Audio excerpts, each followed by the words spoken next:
Hello everyone, welcome back. ठीक है, तो आज के छोटे से वीडियो में मैं जानकारी देना चाह रहा हूँ वैसे स्टूडेंट्स को जो इंग्लिश लिटरेचर लेके अपने डिफरेंट एग्जामिनेशंस की तैयारी कर रहे हैं। अब यहाँ पे वो हर एक स्टूडेंट्स इसमें आ सकते हैं, चाहे आप जेपीएससी की एग्जाम दे रहे हो इंग्लिश लिटरेचर में, चाहे आप टीजीटी की प्रिपरेशन कर रहे हो, चाहे आप पीजीटी की कर रहे हो, चाहे आप यूजीसी नेट की कर रहे हो, चाहे आप जेटेड की प्रिपरेशन ही क्यों ना कर रहे हो। ठीक है, इंग्लिश लिटरेचर एक ऐसा सब्जेक्ट है जो कि वास्ट सब्जेक्ट है, जिसपे कमांड करने के लिए एक बहुत ही डीप स्टडी करना पड़ेगा, एक बहुत ही गहरा अध्ययन करना पड़ेगा ना। दो इंपॉर्टेंट पिलर्स होते हैं इंग्लिश लिटरेचर में, या इंग्लिश ओवरऑल सब्जेक्ट में अगर मैं बात करूं। पहला होता है ग्रामर। अब आपको हर एक स्टूडेंट को, हर एक छात्र को ये चीज समझना जरूरी है कि ग्रामर की क्या इंपॉर्टेंस है।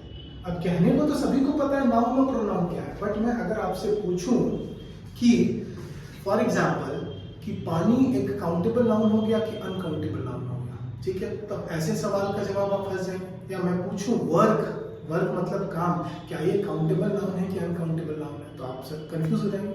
तो सिर्फ परिभाषा समझने से नहीं होगा, एक गहरा अध्ययन करना जरूरी है।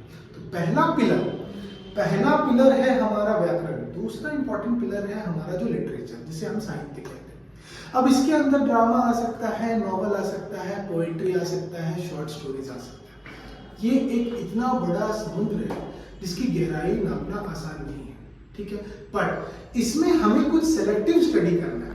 अब अगर आप मान लो कि टीजीटी की एग्जाम दे रहे हो, अब टीजीटी की एग्जाम प्रिपरेशन करने के लिए 1 से 2 महीने में नहीं होगा, आपको 6 महीने 7 महीने करना पड़ेगा। आपको अभी से you have to buckle up, आपको कमर कसना पड़ेगा कि आप अभी से प्रॉपर तैयारी स्टार्ट कर दे। आपको प्रॉपर थ्योरी क्लासेस करनी पड़ेगी, आपको एमसीक्यू बनाना पड़ेगा, आपको प्रीवियस ईयर के क्वेश्चन देखने होंगे। आपको सिर्फ प्रीवियस ईयर नहीं, अगल बगल के जितने राज्य हैं, बिहार हो गया, यूपी हो गया, राजस्थान हो गया, इन सभी राज्यों में जो क्वेश्चन पूछा गया है इंग्लिश को लेके, उन्हें बनाना होगा और कुछ extra MCQ series, pointer, short notes के साथ तैयारी करना पड़ेगा, तब आप जाके क्रैक करोगे।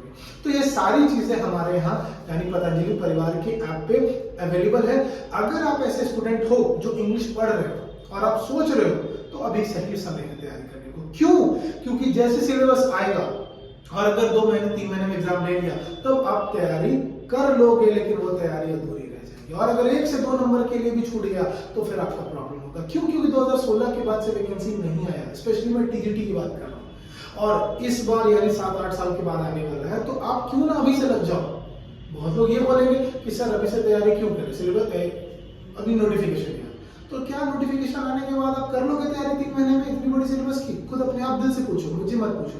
तो अगर हाँ कर लोगे तो बहुत अच्छा, और नहीं आपको लगता है कि नहीं मुझे जरूरत है, मुझे ये नौकरी चाहिए, तो आप हमारे साथ जुड़ सकते हैं। Everything is available, theory, notes, classes, MCQ series, personal guidance, सारी चीजें इसमें अवेलेबल है। ठीक है, तो मिलते हैं अगले सेशंस में, और मैं इसके इंग्लिश के रिलेटेड मैं स्ट्रैटेजी भी बताते रहूंगा कि कैसे आपको पढ़ना चाहिए, क्या पढ़ना चाहिए, क्या छोड़ना चाहिए। तब तक के लिए धन्यवाद।